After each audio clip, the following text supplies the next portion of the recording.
Aquí andamos con mi compa Miguelón, que fue el único que no se rajó y me trajo a cumplir el sueño. Y no le tenía fe, la neta, tenía como miedo de tirar aquí, pero pues salió y lo tuvimos que tumbar al vato. Muy bien, camarada. Ahora sí, 5 a 20. Miren Miguelón. A ver si ahorita que bajemos ya nos cae el puto venado, porque como que siento que nomás lo mareé.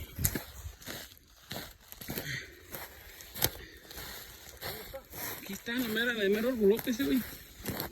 Sí, ahí están mis cosas, güey. Ahí las dejé. Es un forky, güey. Tiene buen trofeo, güey, que me voy a llevar. Ahora sí, me tocó. Qué suerte, vato.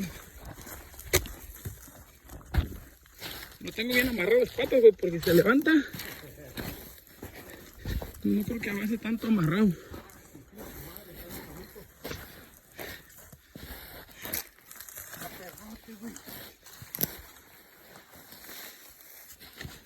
Aquí estamos al 100. A ver, Miguelón. Vente ahí para la foto, vato. Aquí está mi compa. A 100. ¿Qué les tienes que decir a aquellos cabrones, Miguelón?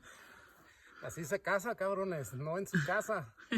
Acá miren, Manuel ya se chingó su primero de 4, mira, bien hechecito el güey, bien bonito.